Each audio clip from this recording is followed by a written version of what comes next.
guys, good morning, and welcome to my knitting podcast.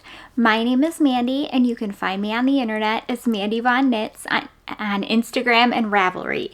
I am a 40-year-old woman, and I live here with my husband and my 2 kiddos, and I love to knit and crochet and machine knit. And you know what? I love to talk about yarn and patterns and different crafts that we can do and things that we can plan. I love to share my finished objects and my works in progress and talk about my yarn choices and different obstacles that I've hit in my crafting journey. So if that sounds like something that could be interesting to you, please stick around. I would love to have you. The first kind of admin business that I want to talk about is that I created a Ravelry group, and it's just the Diary of a Sweater Knitter podcast. So if that sounds like something that you'd like to join, please jump into the welcome thread.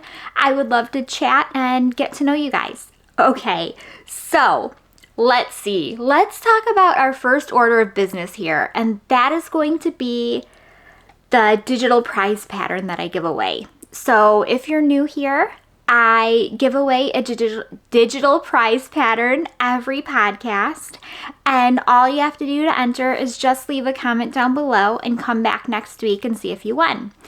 I take the link from the last podcast and put it in the YouTube comment picker on Sundays at around noon, and it spits out a winner. And that's all you have to do, basically. There are 2 rules, and rule number 1 is that the pattern that you win must be 15 USD or under. And the second rule is that you can only win once a month. Because it can happen, the comment picker can pick the same person over and over again. So I just want to make it fair to everybody, and I include that stipulation. With all of that said, I am going to leave a blank spot right here.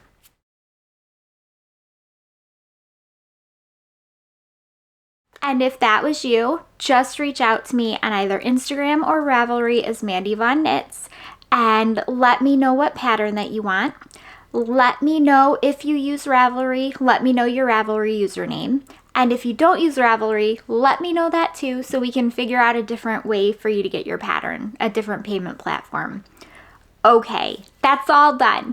All I need to say is that if you want to enter for next week's giveaway, just leave a comment down below. Okay, first thing I'm going to talk about is my machine knitting endeavors this week, which have kind of been a little disappointing. So last week, if you watched, I talked about how I wanted to make a cat bed for me. And the reason that I wanted to make one is our cats are kind of very territorial with their beds. So I started by grabbing some foam cylinders and machine knitting some tubes to kind of go over them. And then after I had 4 of those, I worked them into a rectangle. And then I kind of knit 2 tubes and then just placed them on top and sewed it. Now, I know what you're thinking. Mandy, this doesn't sound like a very sound idea. And you're right, it wasn't. And I'm going to show you what I came up with. And you can feel free to laugh because I kind of do. For what it's worth though, my pets are going to, they'll sleep in it. So here's what I have. It's like this right here. It's not very stable. I should have thought this through just a little bit better. But we've got just this, and then there's like this little just soft spot in the middle where they can kind of rest. There's foam right here. Now, what I'm thinking and what I should have really thought is, how do I stabilize the foam needles, the foam cylinders, right? Because you have these foam cylinders and you have to make them into a square, but you also have to put the tube of knitted fabric around them. So I ask you, YouTube, what would you do? Because I am not sure. I know you guys have lots of good ideas, And I really feel like I could probably take these apart if I had the inclination, because now I'm not so sold on the idea. I'm kind of thinking that the pet mats would be a lot easier. So my problem statement is that I have to form a rectangle with foam cylinders, but I also have to put the knitted fabric around the foam cylinders. So basically any stabilizing I do would have to be after the fact. Now, part of me was thinking, okay, I could take I don't want to use a wooden knitting needle, but almost like that, and just kind of go right through to where it stabilizes. But then I start thinking, I don't like anything I could do like that would have to be sharp to go in, and I don't want to put anything sharp. So I think I'm going to scrap this idea. I mean, I can put this on the bed and they'll lay on it. It's soft. But I still like that. I don't like it. So anyways, I'm glad you guys were with me for my knitting machine fail. I worked on this all week too, so it's pretty sad. I guess next week I'll be back to making things that I know are a success. Well, I kind of let this idea sit in my head. Maybe what I'll end up doing is just making some pet mats. I feel like you can't go wrong with just the rectangles, and I know that they'll lay on those and they'll be happy with them. And kind of just put the foam needles to the back. Foam cylinders. One thing I did get when I purchased the foam cylinders, and I know that this could be a win, is I bought some foam wreaths. And I have it in my head that I want to crochet some appliques for the foam wreaths. And I'm not sure what I should cover the wreaths in, because obviously I can't leave them as foam. And what I want to do is have a covered wreath and attach some appliques to it. You know, maybe some Halloween or Thanksgiving or Christmas. One thing that I have done previously in the past was I took yarn and I just wrapped it around. It took forever. I wrapped it around to where the whole wreath was wrapped in the yarn. And I feel like that looked okay and it was cute. But if there's a better idea out there, you guys, I would love to hear it. So let me know down below in the comments what you think. And I will shelf the pet bed for now and see if you guys have some interesting ideas of something that could work. Or if you think, kind of like I do, that maybe I should just stick to pet mats, Mandy. It's tried and true, and it's a good idea. Okay, so this week I have been focusing on three items. And the 3 items I have been focusing on have been kind of meant for different times of my mind space. So this first one I started last week and I showed it to you, and it's actually the Hipster shawl.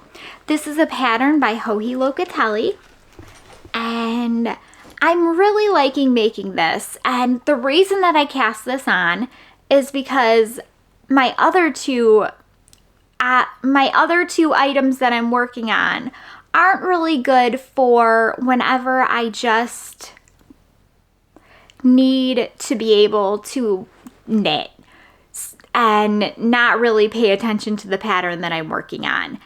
For instance, I took this with me to our zoo trick-or-treating that we did this year, and it worked out pretty well. I could basically roll around in my wheelchair as my daughter trick-or-treat, and it was 90 degrees out, and her costume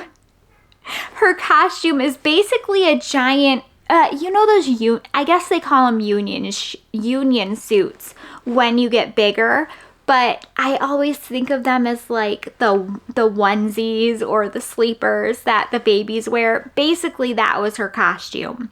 And she's a black cat. She loves cats just like I do.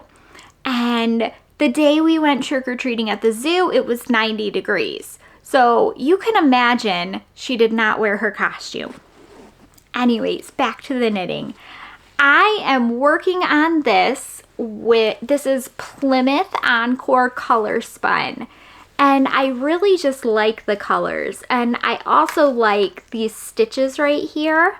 Now, I believe these are also, well, I don't believe, I know. These are also the stitches that I used in the hipster top. And they're pretty easy the second time around. Locatelli has a really good YouTube tutorial where she talks about and walks you through step by step how to make this stitch. So if one of the reasons you've been worried about casting on this shawl or even the hipster top, she has a really good video. So keep that in mind. I am on the second part. Uh-oh, it's popping off. And one of the things I really liked about this pattern is that it's super short. It's knit with worsted weight. I'm doing the worsted version. And it's been going so fast. So I've worked past the first part. I'm on the second part. The second part starts with these stitches and ends, I believe. I believe it ends. I'll have to double check. But I know there's a second hipster stitch part in there, and I am on the second part. I'm just getting ready to start it. I'm not sure if we'll have another textured section or not. I kind of feel like we might. We'll see next week. I didn't get any farther than this though. I have been concentrating so hard on school, and there's only so much like brain space I have. I've been excited to make this. I do like, so the first part is a garter stitch band, and the second part is basically a textured band, and the textured part of the band is basically just some knit and purl pattern. And you know, I find it really easy once you set it up to understand what you're doing. I was worried about that because I actually started the textured stitch as we were going to the zoo to trick or treat. And I'm trying to read it in the car, and I'm worried I'm not going to get it right, and I'm worried I'm going to mess it up because, you know, when everybody's around you talking, it's kind of hard to concentrate. So the good news is I didn't mess it up, and it was really easy to kind of figure out at the time I was doing it. So this is the front part. You can see the little heart stitch marker that I have that I'm using to mark the front. I don't know if you can tell. It's just a purple heart. I thought it was cute. And hopefully by next week I'll have some more progress on this. I do have off next Monday, and I'm super excited about it.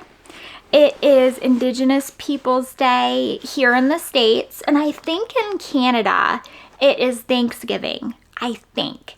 If I'm right, and it is, and you're Canadian, happy Thanksgiving. I hope that you have an awesome holiday. I know that I work with both Americans and Canadians, and we both have off next Monday, so it's really kind of cool there. We always get excited when our holidays kind of overlap because some of them don't, you know. Okay, what am I going to show you guys next? I am going to show you the blanket that I've been working on. So last week, I showed you guys some side-art jewel spun ombre, and I had 2 skeins of it. Now, these cakes are like this big. They're huge, and I do love them. And I love the way that they work up. On a side note, they are kind of painful to frog, so keep that in mind. If you're using it for something that might need frequent frogging, you might want to pick a different yarn. It's not that it's impossible to frog, but the yarn does kind of catch on itself.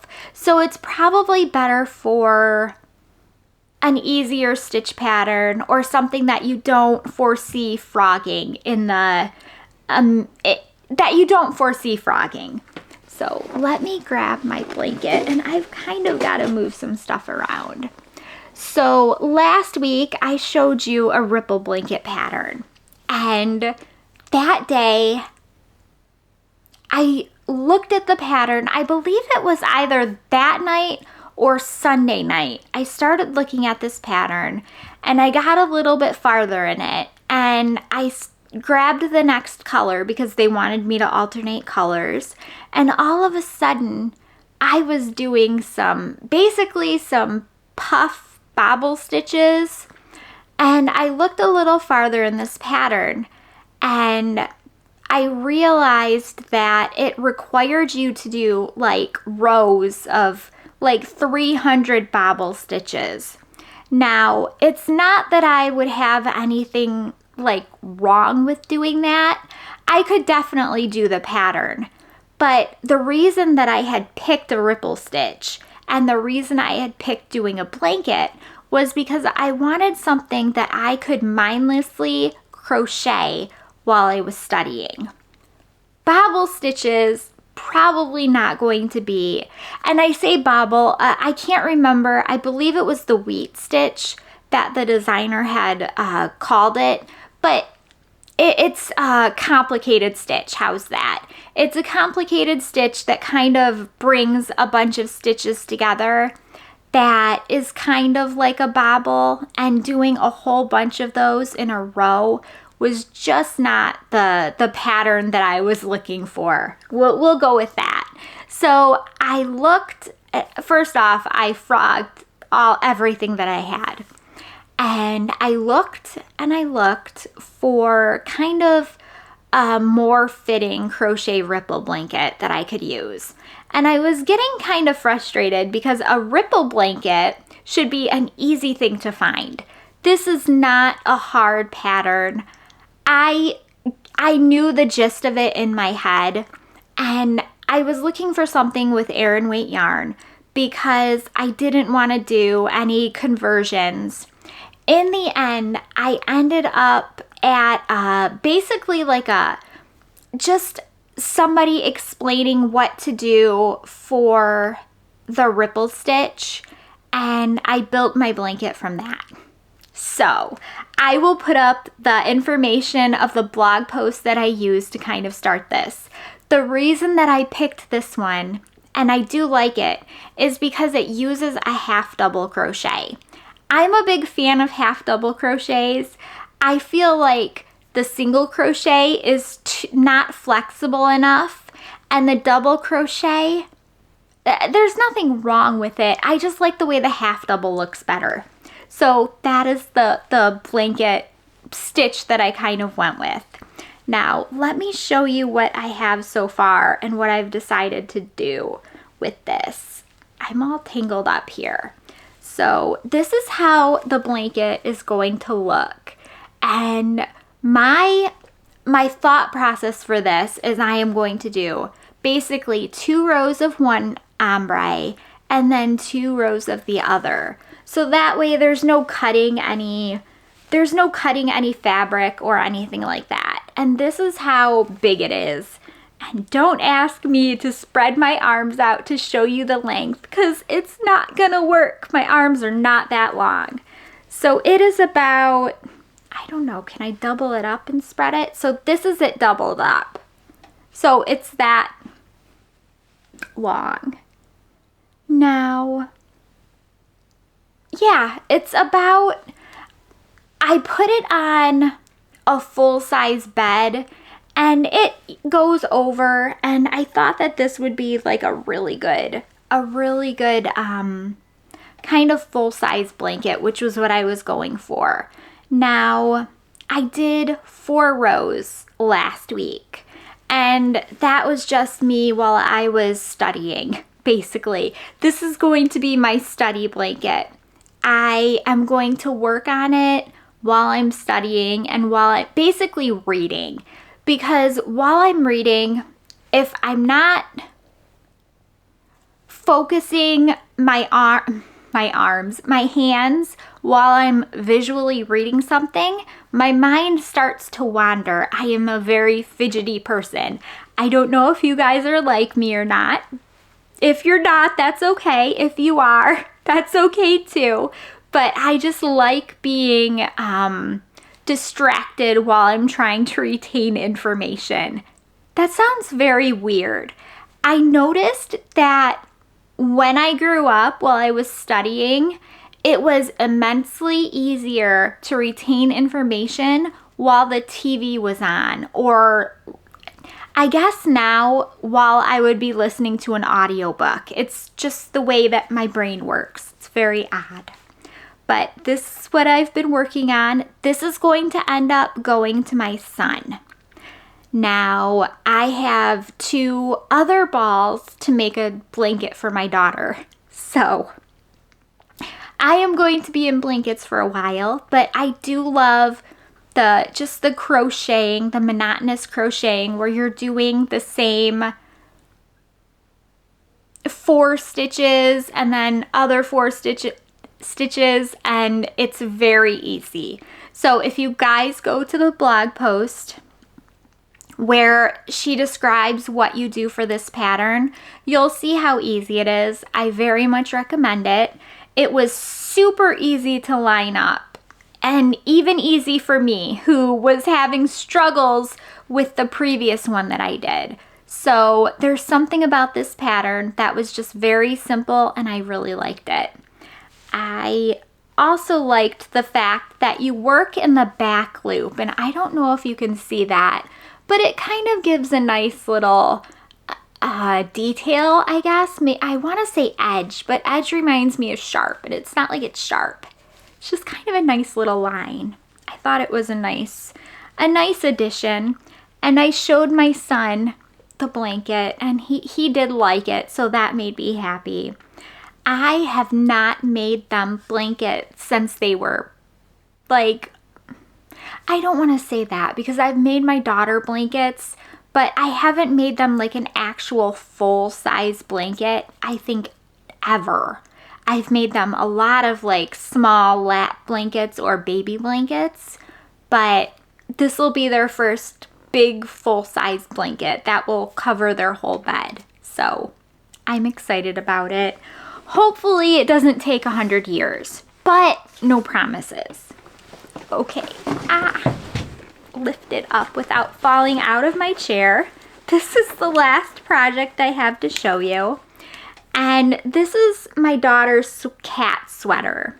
Now, last week I talked about how I was pretty sure the cat that I was finishing up was going to be the last row.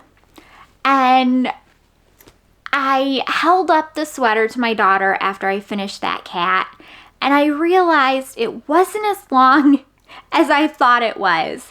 I have a very I have a very silly tendency to do this. Now, I'll be knitting a sweater, knitting, and I'm like, oh, it's almost done. And it's like an inch from the arm, the underarm. No, it's not almost done, Mandy. You have more to go. So, I went through some of the motifs that I have. I have a bunch of books, and I have been watching Soxy Nana Alice's podcast, and I will put a link down below so you can check her out. But she just finished these Christmas chaos socks, and I'm going to put the pattern up here so you guys can see what the socks look like. And one of the motifs really stood out to me. Can you guys guess which one it was? It was the heart. Okay, I probably didn't give you enough time to guess, but that's okay. So I saw this heart on her socks and the Christmas chaos socks, and I'm like, you know what? I bet my daughter would really love this heart. So I went to the pattern and I downloaded it because it's a free pattern, which is awesome. Because then you can use the motifs for hats, socks, sweater, anything that you want, right? That's really cool.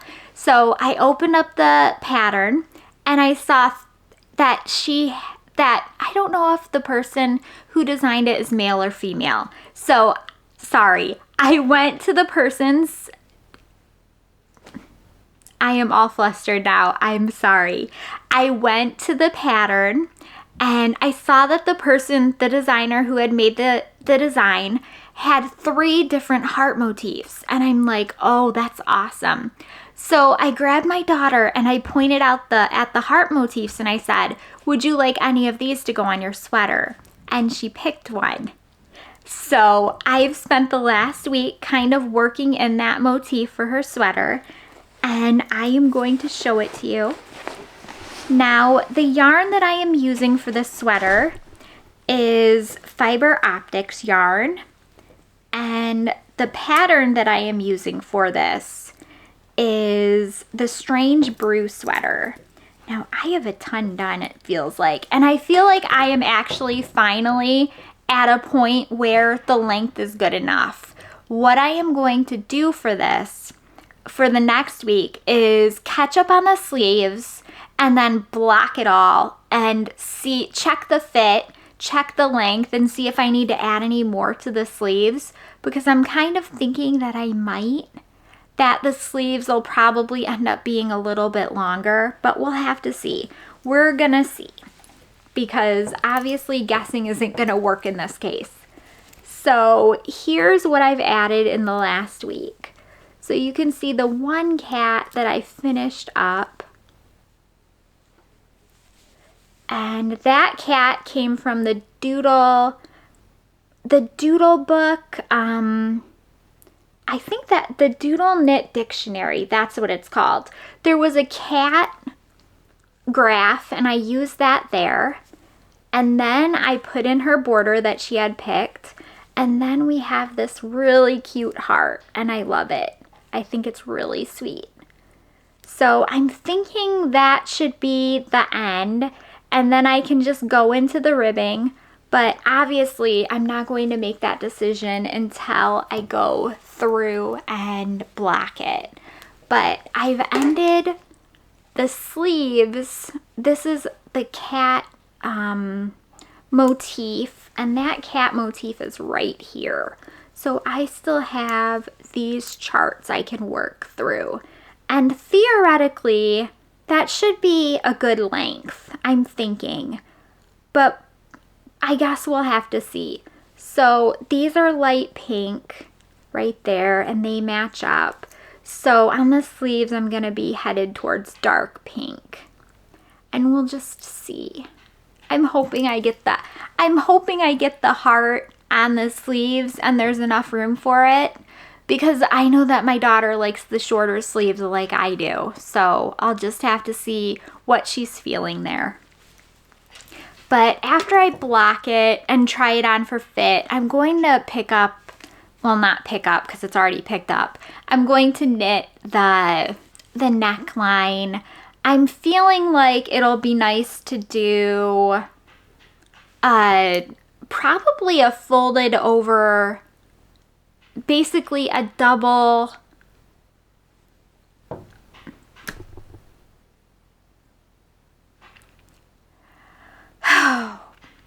I feel like it would be good to do a folded over neckband. So I would do 1x1 twisted rib, probably pretty long, and then fold it over.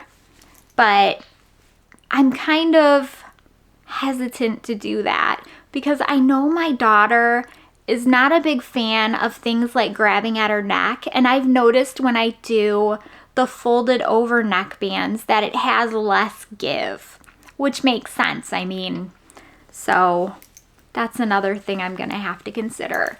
But here we are. I'm excited about this, and you can see how much of the dark pink I've gotten from this mini skein that I picked from Fiber Optics.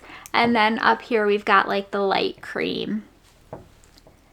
And the ribbing is going to be the gray. And now I'm double guessing. what word do I mean? Now I'm thinking twice about that. Should I do it in gray, or should I do it in like a light pink? Not a light pink, like a dark pink like this. I feel like one of two things could happen. If I use the gray, it'd be very symmetrical like everywhere. If I use a darker pink, I feel like maybe it will make the darker pink a more prominent, like the pink, a more prominent color in the sweater. And that's kind of what I'd like to do. Maybe I'll ask her and see what she thinks, because I know she really likes pink, but when you look at the sweater, it's gray, right? So maybe adding some pink ribbing would kind of turn the tides and make it a little bit more even. Okay, so what have I been doing lately? I have been labeling like all of the hats that I've machine knit for donation. I have gone through about 1.5 boxes now. In the first box that I did, I labeled, I think, 43 hats and 3 scarves. Now, I'm not done with the second box, but after the second box is done, I have 2 more boxes to label, and I'm running out of labels. I'm not even gonna get through the second box, I don't think, before I need new labels. I was watching Belinda from Belinda's Bobbles, and I'll put a link to her podcast down below too, so you guys can check it out. And she mentioned, because she had started machine knitting some too, and she had mentioned that she wanted to basically gather some hats to donate to a class for winter. So she's looking for mittens, scarves, and hats. So if anyone has any of that to donate, go check out her podcast below. So a week or 2 ago, I basically shoved full one of those flat rate UPS boxes full of the machine knit hats that I made and sent them off to her. So I was excited to do that. I've also been sending them off to my aunt in Alaska, and she can donate them or use them to sell to raise money for the library there. She does a lot of work with her mobile library and friends of the library and things like that. So, what else have I been doing? I have been thinking about the mystery. How is it worded? I'm going to put it up here so you guys can all laugh at me later when I completely get it wrong. But the gist of the pattern is that it's a mystery double knit cat scarf. And I bought the pattern, and I believe it starts on the 13th, but I could be wrong. I'm almost positive it starts next week. So I started thinking, okay, I need to get some yarn together because I would really like to do this. I do not participate in mystery anything, at least not lightly. And the reason I don't is because I've got like oodles and oodles and oodles of stuff that I want to knit. You guys know me. You know that my things that I want to knit list is like insanely long. So whenever I see a mystery knit along or a crochet along, I'm like, I bet, you know what? That's really cool. It'd be really fun to do. But what if I don't like it? I can always wait until after the mystery is done and then kind of do it. But for this one, this is a mystery knit along. It's cats. I mean, it's cat themed, right? And it's a double knit scarf. Now, I can think of at least 3 people in this house who would use a double knit cat scarf. So there's really no danger in making this object, especially because it's cats, because I would love it. So it is what it is. I looked through my yarn stash. Now the pattern recommends using red, green, and white. White is your base color, and then red and green is kind of for the color work. Now, I can do that, and I did come up with kind of an alternate green, but I started looking through the yarn that I have, and I found some Berocco Vento. Now, technically this stuff is considered DK, but I feel like it's more considered DK because it has a fuzzy halo. Now, I know what you're thinking. Why are you going to do color work with a fuzzy halo yarn? And I did think of that, and I really feel like for this instance, it will work. It feels like it'll work, and if it doesn't, I'll back out and pick a different yarn. But let me show you the colors that I have here, because this is all in a pack, happily. So this will be like the base color. We've got some cream here, and then gray there, and then red there.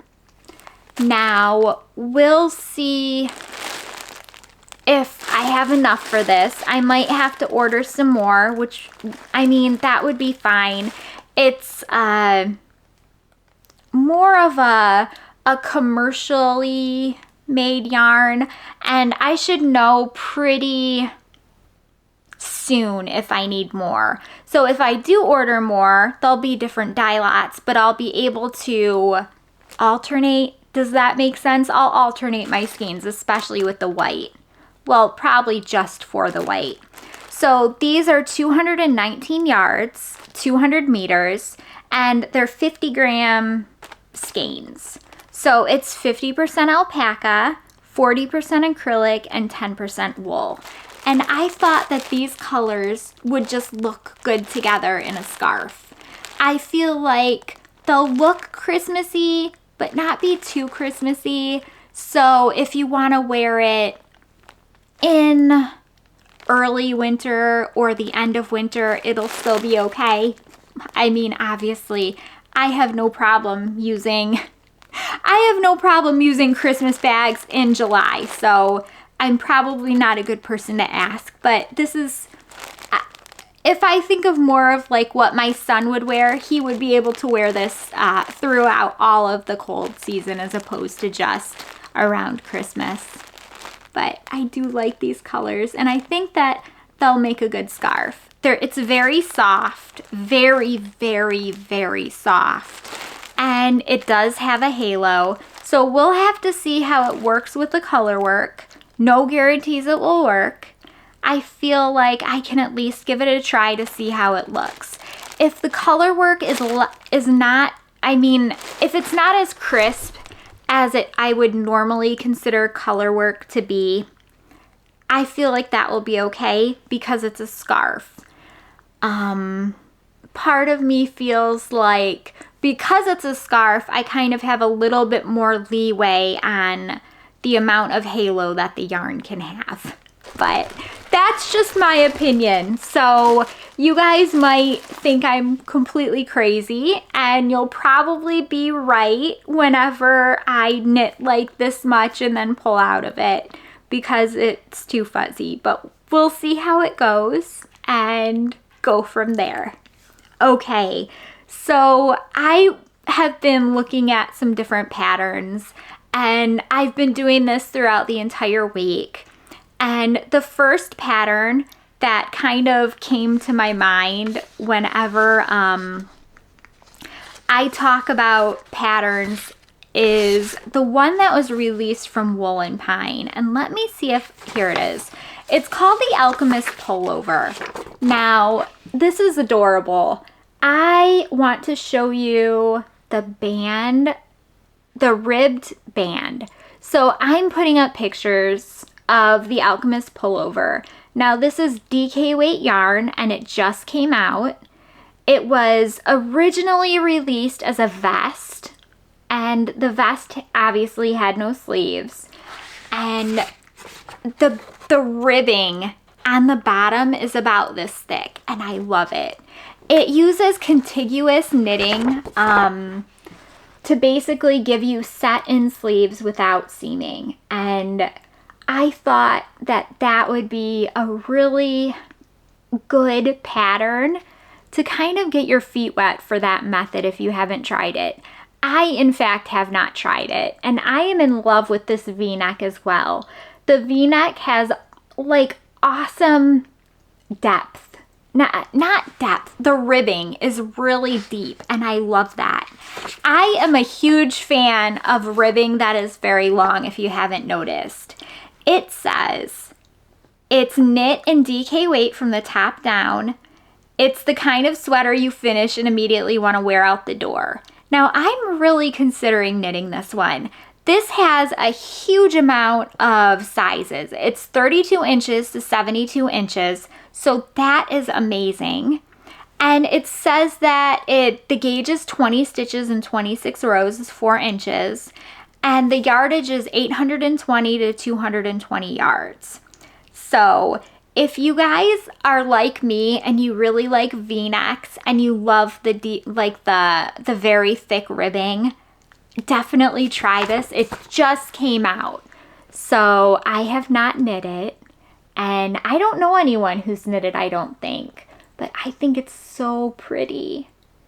And if you're looking for something without the sleeves, they have a vest. So you can try that instead. Okay, what's next? Because I looked at a couple of different ones. Now, I've been knitting hats, obviously, and I've been thinking about donations, and I'm always looking for crochet hat patterns because I have so many knit patterns that I always go back to, but I don't have as many crochet patterns, and I don't know why. So I like to look and kind of see what new crochet patterns are out for hats, or what hat crochet patterns that I've maybe never seen before. So I ran across this one. This is called the Adelaide Beanie, and it's from Rich Textures Crochet. It's Aran weight yarn, which is awesome, and it only uses about a skein of yarn. It's like 200-ish yards. So it has a bunch of, sorry, I'm trying to find the one that will show you the best. How about right here? So I don't know if you can see that, and I'm imposing pictures over anyway, so I don't know why. I don't know why it matters to me, but if you can tell, it has a bunch of different textures on it. And I was reading the pattern description, and it says it uses something called the Suzette stitch, and I'm not sure about it, but it says that it features the Suzette stitch, and it's worked from the brim up. So if that sounds like something that's fun to you, I would try. The features rounds of beautiful Suzette stitch and half double crochet in the third loop. What is half double crochet in the third loop? You guys are going to have to help me out. I am going to have to Google that. I have no clue what it means. So, have you guys ever heard of that? I don't do as much crocheting as I do knitting, so I feel like some of the terminology still goes over my head. But maybe I should it says that there's a free version of this pattern. So I think I might try it out just to see what the Suzette stitch is and see what the half double crochet in the third loop is. But I always like to feature the hats, and I've noticed this is common with hats and common with crochet. There's generally a free version and a paid for version. And I've always thought that that was really cool because generally I can take a look at the pattern and see if I can crochet it up and actually do it, because honestly, there are a lot of crochet patterns I can't do very well. And if I can, then I can just go ahead and buy it. So there was another one that I saw, and this pattern hasn't come out yet, but it's coming out. And you guys are gonna know immediately why I like this pattern, but take a look at it. This is Cat Tarot Mittens, and these are colorwork mittens, and I think that they're super cool. This is not out. This comes out on October 21st, and it's fingering weight yarn, and 3 sizes are available. Now, let me see. That is the front, and I really love that colorwork design, but I also love the back. And I don't see the back, but I'll put up a picture of the back. And these have corrugated ribbing, and you can tell right at the bottom there.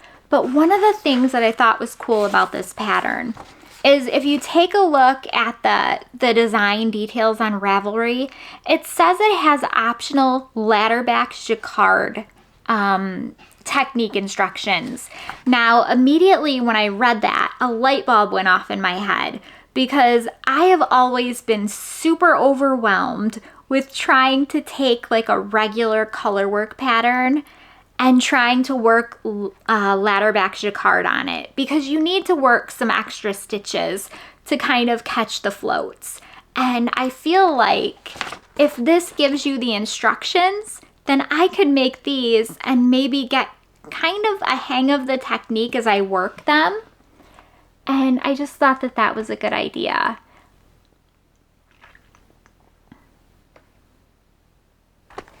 So if you guys are interested in cats or mittens or learning ladder back jacquard, then maybe that pattern is for you. So the one cardigan that I want to show you guys, and I saw this cardigan and I'm like, I love this, because I'm a big fan of cardigans or sweaters or pretty much anything that's asymmetrical. And I've always said it on this podcast that things that are asymmetrical always catch my eye. And I love the creativity that you can show while making one of these. So this is called the Francoise cardigan. And let me show you. This is a lace and fingering weight cardigan. Now, when you're knitting it at gauge, it's 25 stitches by 32 rows. And it comes in sizes extra small to 5XL. It's also in English and German, which is really cool. And this cardigan is actually inspired by Francoise Hardy, who was a cultural icon of the 1960s Paris. Now, I apologize if I am not saying her name correctly, but I have not heard of her. And I was actually reading about her whenever I saw that this cardigan was inspired by her. So if you look at this version up here, this does use intarsia, but we've also got this plain version. And that's just a really nice, simple, chic design. And then this one over here, I love, ooh, and look at the hem. So one of the things and the cool things that I noticed about this pattern is that you can pick between a split hem or a closed hem. You can do the intarsia, or you can just do the single color. So you have a lot of freedom with this pattern. So, and right there, I love that. That is like amazing to me. I feel like I would love to make this. Let's see. It says it's intarsia, positive E, straight. It says top down. And I love the V-neck too. So when I saw that, I was really excited about it. It came out, when did it come out? Does it even say? No, huh? Interesting. I don't know how long it's been out. I don't think it's new though, but I think it just came on my radar when I was looking through Ravelry at all of the at all of the patterns like I do. So I hope that one of those patterns kind of interests you guys. Okay, so that's about it for Knit and Crochet. If you could, please hit the thumbs up or subscribe. I would really appreciate it. I also want to let you guys know that please leave a comment down below if you're interested in winning next week's giveaway, and then come back next week and check it out. Okay, so here's my 5 minutes of books that I've read throughout the last week. Okay, all of my Frida McFadden fans, guys, a new Frida McFadden book came out. Did you guys know? Because I did not know that one was coming out. And I open up Hoopla, and immediately what do I see? A new book. And I'm like, ooh, because Frida McFadden is just someone that I like to read. It's lighthearted. I don't want to say lighthearted. It's a thriller, right? It's a Frida McFadden book. It's a thriller. If you've read her books, you know what I mean.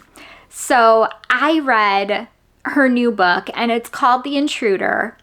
And I mean, it's a typical Frida McFadden book. I liked it. I listened to it in a handful of days because I did not want to stop listening to it. It was interesting. It was different, a unique plot for me. I have never heard of something like this, so I thought it was good. I liked it. I enjoyed it. If you're a Frida McFadden fan, you will enjoy it. I'm almost positive. There are some, triggery things. If you can't handle reading about maybe certain mental health issues like hoarding, or it kind of delves into child abuse, so if that would really upset you, I'd steer clear of it. But there's nothing too terrible in it, but if you're very sensitive towards those topics, I would skip this one. So another book series that I read, well, not the whole series. I started this series, and by the way, I wasn't even aware that there were this many of this series until earlier today when I was looking it up. So I started reading the Jessie Hunt series by Blake Pierce. Now, I'm surprised I liked this. The first book, I got a really rough start with it. And I did get a rough start with it because the narrator for the audiobook was hard for me to listen to.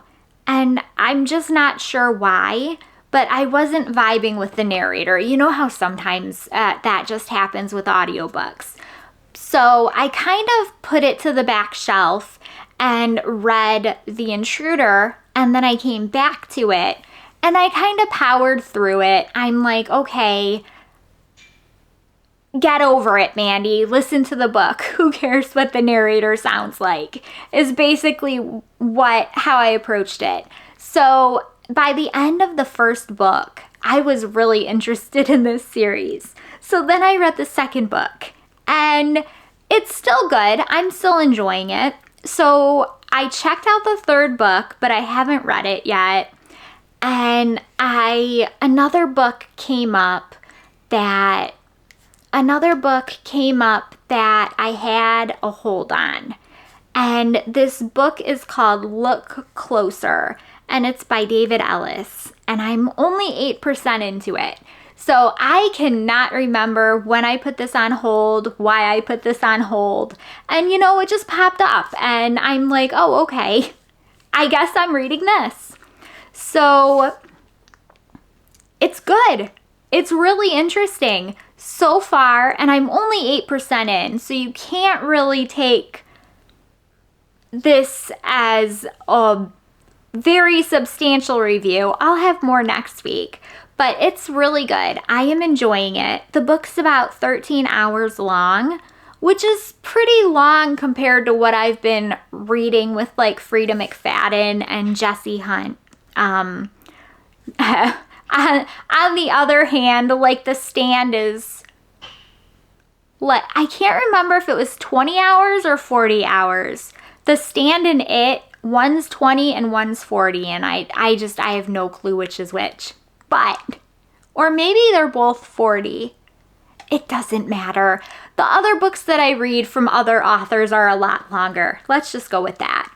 Okay, if you guys have read Look Closer, or basically any of these books, and want to comment on them, or like let me know if you liked them or hated them, or let me know if you ran across a book that you really liked, you can leave them in the comments down below, and I'd love to hear. Other than that, with life stuff, the only other update I have is this week has been hard. My daughter is sick. She has COVID. She has been out half the week, and we're all pretty sure we'll end up, getting it too, obviously. She's been like all over the house. The first day she was sick, she like congregated in our bedroom, and like our room is more comfortable. We have the TV in there and stuff, so it wasn't a big deal, but you know how it goes. So if I am not here next week, you guys know why. But hopefully I will be fine, and I'll see you guys next week. Okay, thank you so much for watching, and if you could, please give this video a thumbs up or hit the subscribe button. I would really appreciate it. Okay, thanks guys. Bye!